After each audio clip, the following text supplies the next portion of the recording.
I still remember the sound, the train horn, that sharp, shaking sound that makes your stomach twist, even if you're nowhere near the tracks.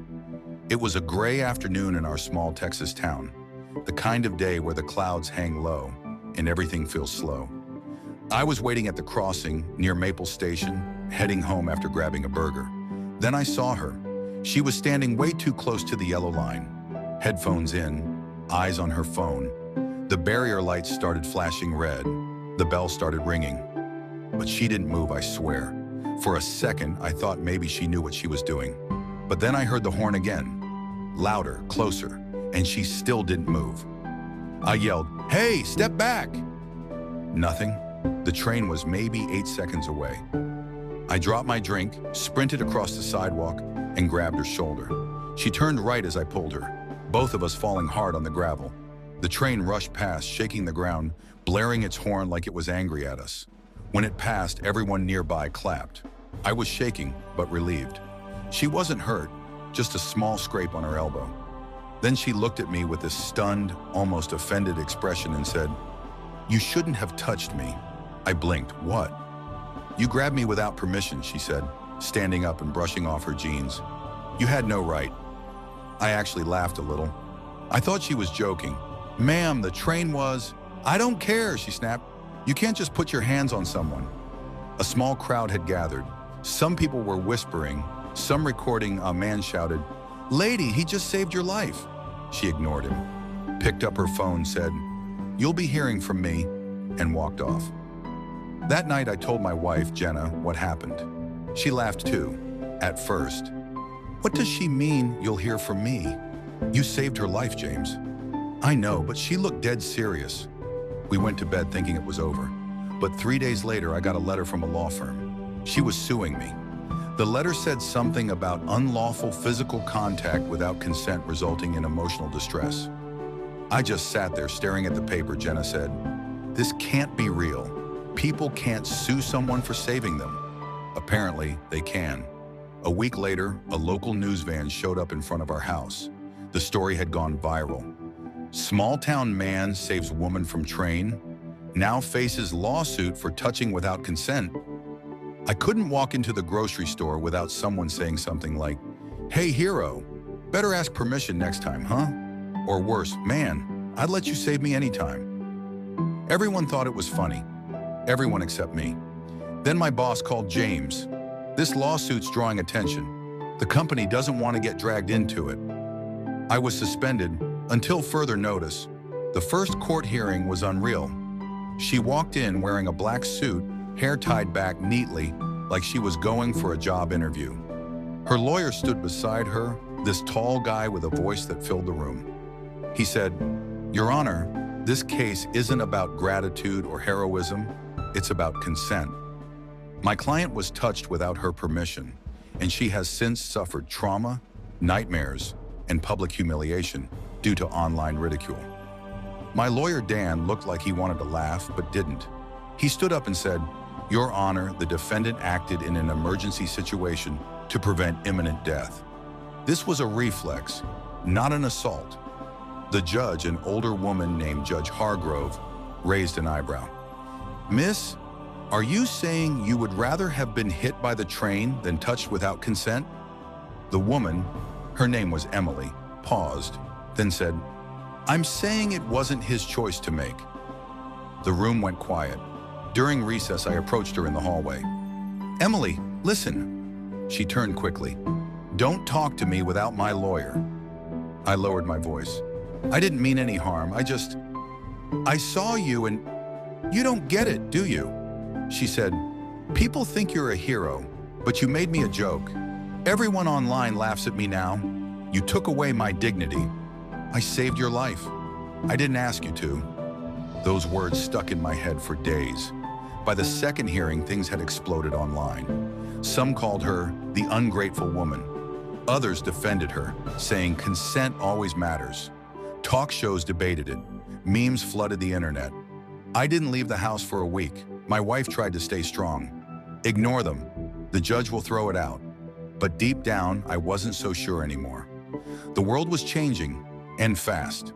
On the third day of the trial, the judge called both lawyers to the bench. This case has gone beyond reason, she said, but I want to hear one last argument from each of you. Emily's lawyer spoke first. Even in emergencies, bodily autonomy must be respected. He could have shouted, used a stick, or signaled, but he chose physical contact.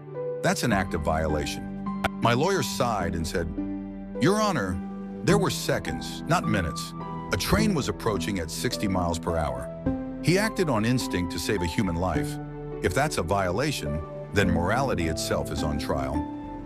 The courtroom was silent. The judge leaned back, thinking. Then she said, We'll resume tomorrow. I'll deliver my verdict then. That night, I couldn't sleep. I sat on the porch, staring at the moon. My wife came out with 2 cups of coffee. You did the right thing, James, no matter what anyone says. I nodded, but in my chest, it didn't feel right anymore. Saving someone was supposed to be good, but now it felt like a crime. The next morning, the courtroom was packed. Cameras, reporters, strangers with #TeamJames signs outside the courthouse. Emily sat still, not looking at me. The judge entered, holding her glasses. Everyone stood. She read slowly, every word echoing through the room. This case challenges both law and humanity. We live in a world where consent is sacred, but so is life. When death is seconds away, the law recognizes implied consent to preserve life. However, she paused. However, this case also exposes our confusion as a society. We must protect both autonomy and compassion. Then she looked directly at me. Mr. Carter, your actions saved a life. That cannot be punished. But Ms. Sanders, your feelings of violation are valid and real. Therefore, I dismiss the lawsuit but order a public awareness initiative. Both of you will participate on emergency ethics and consent education. The courtroom erupted in murmurs. Emily's face was pale.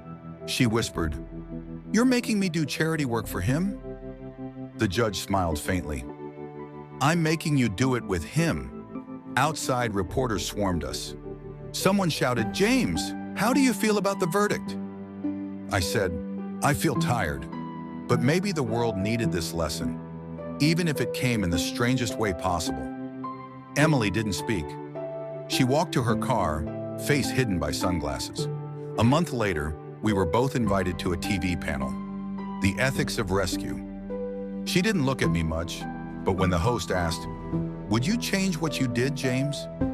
I said no, because if I hadn't done it, she wouldn't be here to sue me. The audience laughed, and for the first time, I saw Emily smirk. Just a little, I thought that was the end of it. But I was wrong, because 3 weeks later, something else happened. Something that would make everything far more complicated than I could have imagined. It had been 3 weeks since the court verdict. Life was almost normal again. People had moved on to the next trending topic. The reporters stopped camping outside our house. Even at the diner, folks just gave me polite nods now instead of snapping pictures. Then one Friday morning, I got a message on Facebook. It was from her, Emily Sanders. All it said was, Can we talk? I showed my wife. She frowned. What could she possibly want now? I don't know, I said, but maybe I should hear her out. We met at the little coffee shop near the courthouse, the same one where I used to wait before each hearing. She was already there, wearing a simple gray sweater this time. No lawyer, no cameras. When she saw me, she gave this nervous half-smile. Hey, she said softly. Hey. I sat down. We both stared at our cups for a good 10 seconds before she spoke again. I didn't know how else to say this. She said, I'm sorry. I raised my eyebrows. Sorry? For everything. The lawsuit, the interviews, the mess I caused. I didn't say anything. She sighed. You don't have to forgive me. I just needed to tell you that I wasn't in my right mind. That day messed me up. I leaned back. You mean the day I saved you? Yeah. She looked down. That day didn't just scare me. It broke something in me. I'd just gotten out of an abusive relationship. My ex used to grab me when I tried to leave the house. When you pulled me, it felt like that again. My brain couldn't tell the difference. The room went quiet. Even the sound of the coffee machine in the back felt far away. I didn't know, I said quietly. I know you didn't. That's why I felt so guilty. Everyone hated me online. My parents stopped answering my calls. I was scared and angry, so I blamed you. I nodded slowly. You were hurting, but Emily, that lawsuit nearly ruined my life. I know. Her eyes were wet. That's why I asked to see you. I wanted to fix something, if I can. We talked for almost an hour. No reporters, no lawyers, just two people trying to unpick the knots left behind by a single crazy moment. Before she left, she asked, "Do you still have to do that awareness campaign thing?" "Yeah," I said. "Starts next week. They want us to speak at a local high school about emergency ethics and consent." She gave a nervous laugh. Guess we're stuck with each other then. The next week, we stood side by side in front of a classroom full of teenagers. I told a story from my point of view, she told hers. When she spoke about trauma and fear, the room went silent. And when I said, "Sometimes doing the right thing doesn't feel right to everyone," they actually clapped afterward. A student came up and said, "You both made me think differently. My mom's a nurse. She saves people every day. I never thought about how hard that must be." Emily smiled. It was the first real smile I'd seen from her. We ended up doing 3 more events together. Schools, churches, one college radio show. Some people still left rude comments online. That's the woman who sued her savior, but we ignored them. Something about working together healed things. One afternoon after an event, we were sitting in the parking lot eating cheap sandwiches. She said, "You know, sometimes I still dream about that train." "I bet. But it's weird," she continued. "Now in my dreams, you're not the bad guy anymore. You're just there, like it's okay." I smiled. That's something, at least. A few months later, I got a call from a producer in Dallas. They wanted to make a short documentary about the case.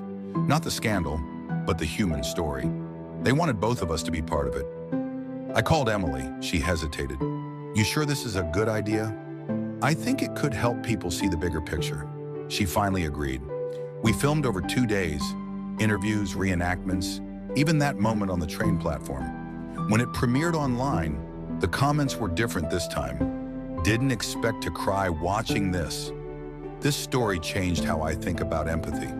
The world needs more endings like this. One night after the documentary came out, Emily called me again. "You ever think about that moment? Like, what if you didn't run?" "Every day," I said. "Me too," she whispered. "I wouldn't be here. And maybe I wouldn't have learned what I know now." "What's that?" "That saving someone doesn't always look like what we expect. Sometimes it's ugly, painful, and messy, but it's still saving." For a long second, neither of us said anything. Then I said, "You know, Emily, maybe we both saved each other." A year later, I got an invitation in the mail. It was to a wedding, Emily's wedding. She was marrying a paramedic she met during one of our talks. On the back of the card, she'd written, "Thank you for pulling me off the tracks, in more ways than one." When I got to the ceremony, she spotted me from across the room and waved. Later, during her speech, she looked right at me and said, "Sometimes a person comes into your life in the most unexpected way, and even if it starts as a disaster, it can end as a blessing." Everyone clapped. I just smiled. After the wedding, I walked out into the cool evening air. The sound of a distant train echoed through the hills. And for the first time since that day on the tracks, I didn't feel shaken. I just felt grateful. People always ask me if I regret saving her. The truth is, no. I learned that life isn't black and white. It's messy, it's confusing, and sometimes doing the right thing hurts. But if I had to do it all over again, I'd still grab her hand every single time. Thanks for watching. Don't forget to subscribe, like, and leave a comment below. I'd love to hear your thoughts. Thank you.